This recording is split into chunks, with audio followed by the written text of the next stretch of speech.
Acompanhem conosco Minutos de Espiritismo, com Sérgio W. Soares, aqui na Rádio Brasil Espírita.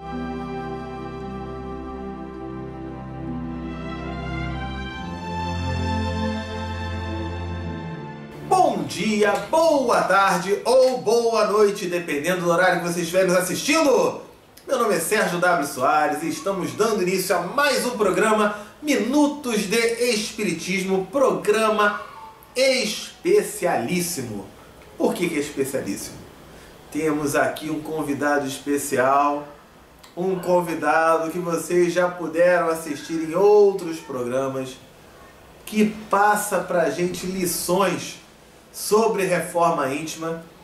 É o Edson Godinho, trabalhador lá do CERJ do Rio de Janeiro, e que gentilmente atendeu aqui o nosso convite para falar sobre reforma íntima. E hoje o tema, sabe qual é o tema? Diga lá. Intolerância. Intolerância. E deram uma fechada em você no trânsito, e você não aguenta gente assim, que dá fechada, com engarrafamento. Chegou em casa, a comida não estava pronta. Ih, caramba, exageraram no sal, ou na falta do sal, naquela... Ih, aí você... Intolerância. Edson, obrigado pela tua presença. Pode falar sobre isso? Com certeza, meu irmão. Isso não faz bem para a saúde não, né? Em absoluto. Em absoluto. Ok. Inicialmente, mais uma vez, obrigado meus irmãos, ouvintes, pela audiência. Aí, que Jesus nos abençoe a todos nós, os lares de vocês, ambiente de trabalho e tudo mais. E essa equipe maravilhosa da rádio que nos leva aí através do mundo. Muito bom. Hoje o assunto é intolerância. Tolerar é bom, mas respeitar é melhor. Respeitar é bom, mas amar é melhor. Então, a tolerância, realmente nós ainda mais na situação que vivemos, no mundo atual, cidade grande como o Rio de Janeiro, por exemplo, e outras cidades, aí, metrópoles aí, do mundo inteiro, a tolerância é difícil. Então, o que a doutrina espírita, o que os espíritos nos recomendam? Tolerar, ter tolerância. O companheiro falou ali da esposa que salga a comida, ou o carro que te corta na rua, quase te atropela, ou alguém que bate em você, que pisa no teu pé, no teu calo. Então, tolerar é bom, respeitar é melhor, respeitar é bom, mas amar é melhor. Então o amor está sempre ali. Muitas vezes a gente escuta pessoas falar, a esposa ou o marido, olha, cuidei dele, cuidei dela 30, 40 anos, tolerei o que foi possível, agora estou livre, já morreu. E o amor onde está? Então vamos sair dessa intolerância. Vamos falar um pouquinho sobre intolerância. O que é intolerância? O que significa a palavra intolerância? Intolerância. O que significa a palavra tolerância e respeito? Tratamos o próximo da mesma forma que gostaríamos de ser tratados? Somos severos para com os outros e indulgentes para conosco? Ou severos para conosco e indulgentes para com os outros? Que tipo de subsídios o Espiritismo nos oferece para uma melhor interpretação do tema? Tolerância, do latim tolerantia, do verbo tolerare, que significa suportar, é uma atitude de respeito aos pontos de vista dos outros e de compreensão para com suas eventuais fraquezas. Esta palavra está ligada a outros termos afins: paz, ecumenismo, diferença, diálogo, alteridade, quer dizer, alterações, né? Não violência e etc. Então a gente pode ter aí vários sinônimos, né, sobre a palavra tolerância. O ser humano moderno não é um Robinson Crusoe desterrado em uma ilha cuja única atividade era de pescar e de caçar para a sua sobrevivência. O homem, ele tem de viver em sociedade, pois já se disse que ele é um animal político e social. E quando começa a se associar, a entrar em contato com mentes que pensam de forma diferente da sua, a contradição aparece. É justamente aí que surge o ensejo de praticar a tolerância, que nada mais é do que o respeito para com o pensamento alheio. A partir do momento que o Sérgio venha com palavras contrárias às minhas ideias, eu já sou intolerante. Deixa ele falar, essas ideias são deles. E são ideias que dão resultados, dentro de casa, ou no trabalho, ou na casa espírita, ou num grupo de estudos. Se a ideia dele ou de outro irmão, de outra irmã, vai somar, por que não ser tolerante? Porque só as tuas ideias têm que ser impostas na tua casa. Por que o marido, eu quero assim, que tem que ser assim? Não é assim. Tem que existir o diálogo. Lembrando que o casamento, a família, participa de 3 pilares: amor, respeito e diálogo. E nesse trio aí está incluída a palavra tolerância. Deixa ele ter as ideias dele, políticas, ou de futebol, de esporte, seja o que for, da vida em si. Ele está usando vermelho, vinho, eu quero usar um azul. Cada um tem a sua cor preferida. Edson, você falou ali, só para aqueles ouvintes mais novos, Robinson Crusoe. É um personagem que ficou numa ilha, e lá na ilha não fazia nada, só ficava ali tomando água de coco, comendo fruto. Nós temos que viver em sociedade, porque o homem nasceu para viver em sociedade. Nós não nascemos para viver sozinhos. Tanto que a gente, quando cresce, o homem, a mulher, já quer logo casar, conhecer alguém, constituir família, porque faz parte da humanidade, faz parte da nossa essência divina. Né? É a troca de valores, troca de conhecimentos, de cultura, uma série de coisas. Quando se viaja, tem gente que viaja, eu quero conhecer tal lugar, quero conhecer a África, quero conhecer a Europa, mas tem que também chegar lá, conhecer o povo, a história daquele local. Eu quero viajar para conhecer lá, tirar uma fotografia ao lado do elefante lá na África. Tem que conhecer a história daquele povo, daquela região, onde surgiu aquele povo, enfim, né? Existem formas falsas e verdadeiras de tolerância. Um exemplo de forma fácil é do ceticismo, aquela que aceita tudo, subestima todas as divergências doutrinais, porque parte do princípio de que é impossível aproximar-se da verdade. A verdadeira tolerância é humilde, mas convicta. Respeita as ideias e conduta dos demais, sem desprezá-las, mas também sem minimizar as diferenças, porque sabe que é a contradição que leva ao bem comum. Nesse sentido, a frase atribuída a Voltaire: não concordo com nada que você diz, mas defenderei seu direito de dizê-lo até o fim. É providencial para elucidar o respeito que devemos ter para com os nossos semelhantes, seja de que condições forem. Então, existem formas falsas e verdadeiras de tolerância. Aquela forma fácil, ceticismo, aceita tudo.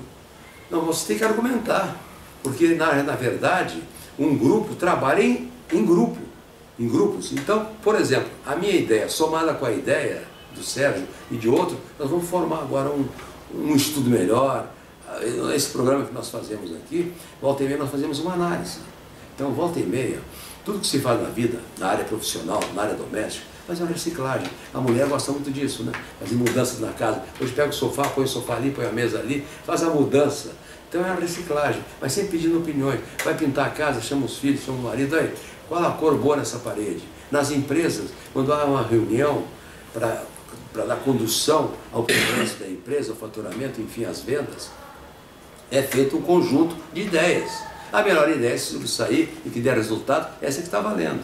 Certo? Edson, você falou sobre a verdadeira tolerância. Isso me lembrou uma historinha que aconteceu, não sei se foi em uma casa espírita, um templo religioso, ou em algum, não me lembro direito qual foi, que foi o seguinte: estava lá o sujeito fazendo o estudo lá na frente, e ele falando coisas bonitas, maravilhosas, o atendimento fraterno, aquilo tudo. E aí ele percebeu lá no fundo que estavam fazendo, acho que uma doação para aquela casa. E aí estava o pessoal carregando um sofá, botando ali dentro do local, levando uma televisão. Ele pensou: caramba, meu estudo aqui é bom a beça, o pessoal está fazendo até doação de televisão, olha! Né? E aí uma cadeira, um forno micro-ondas. Mas ele começou a perceber: mas eu conheço esse forno micro-ondas, eu conheço esse sofá. E aí depois chega a esposa dele com os filhos de camisola, pijama, tudo indo pra lá, pra dentro. Ah, mulher, que negócio é esse? Que coisa é essa? Tá doida? E aí ela falou: é porque eu tô vindo pra cá porque eu gosto de ter o marido que vem aqui, que está aqui na Casa Espírita, com relação à tolerância. Exatamente. Porque ele fala sobre tolerância, fala sobre tudo isso, mas depois que sai daqui e vai para casa, né, ninguém aguenta, ninguém consegue conviver. Então seria esse tipo da falsa é você trabalhar isso em todos os lugares, né? Não é só em um, não é isso? Você não pode ser na casa espírita ou fora da tua casa o que você é no seu trabalho, e você tem que ser um só o tempo todo. Isso que ele falou. Eu conheço uma irmã, sem citar nomes, que ela, quando o marido vai fazer palestra na casa espírita, ela não vai assistir a palestra. Ela diz que aquele palestrante não é igual ao que ele é em casa. Então, em casa ele é uma pessoa e na rua ele é outra pessoa. Não chegou ao ponto de levar a roupa, a camisola para lá. Então, nós temos esse caso que o companheiro deu exemplo, é muito, muito forte. Tá? Depois vamos falar da intolerância religiosa. Tá? Então, o pessoal chega ali, enfim. Agora, vamos para da intolerância. Aí vem a parte religiosa. Sim. É muito importante. Temos que respeitar a religião de quem quer que seja. Se é tua esposa, se o teu marido é de outra agremiação religiosa, não tem importância. O importante é o respeito e o amor. Deixa ele ser feliz na religião dele. Continua na tua. A religião, eu sempre falo, a religião é quase que tem que ter aquela química. Você tem que se adaptar com aquela religião. Eu conheço amigos maravilhosos, católicos, evangélicos. Por exemplo, no INCA, eu faço um trabalho. O INCA é o Instituto Nacional do Câncer do Rio de Janeiro.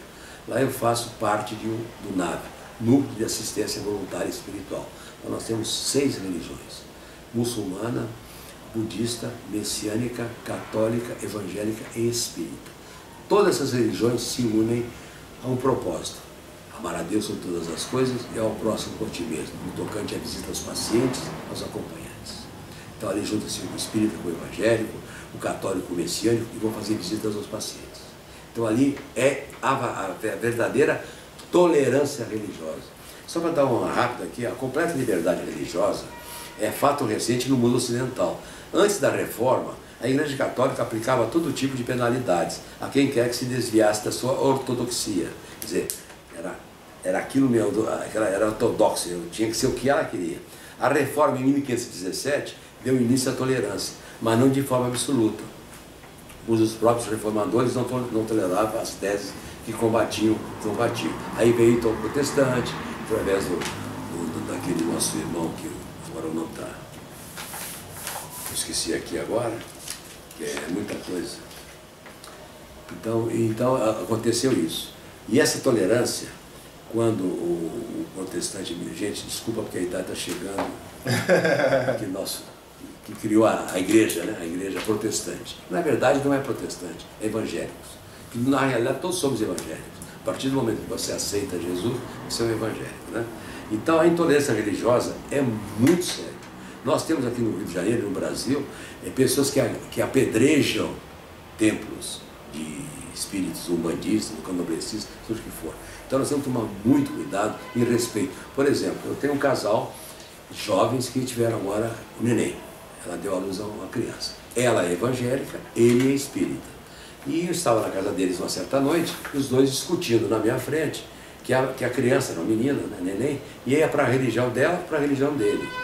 Então isso tumultuou. Olha que criação essa criança vai ter se não tiver uma tolerância religiosa. Conclusão, que depois me pediram opinião, eu digo, olha, na minha opinião, é o seguinte: ela vai crescendo. Um dia ela vai na religião dela, outro dia vai na religião dele. E depois, quando ela tiver já maior idade, ou tiver em condições de pensar, ela vai dizer: mamãe, eu quero seguir a sua religião, quero seguir a religião do papai. E assim, não podemos ser... Ou até querer seguir uma outra que não seja nenhum dos dois, né? Perfeitamente. O importante, a religião, toda religião é boa. Quando ela transforma o homem moralmente para o bem, que transforma ele num bom homem, é uma boa religião. Não é o espiritismo a melhor religião, ou o catolicismo, o evangelismo, né? O judaísmo, o islamismo, enfim. A religião é boa, aquela que te faz bem, aquela que te transforma num homem de bem. Nós temos religiões aí maravilhosas que entram pessoas alcoólatras, viciadas, e tiram o vício, acabam com o vício. Então essa religião é que te faz bem. Então, pelo amor de Deus, vamos ser tolerantes com os nossos irmãos de qualquer agremiação religiosa. Isso é muito importante que vocês coloquem. A virtude e a potência de um ato é a atualização que já existe no âmbito do ser. A virtude do abacateiro é produzir abacate. A virtude do santo é produzir santidade. Segundo Aristóteles, a virtude deve ficar no meio, ou seja, sem exceder para cima nem para baixo.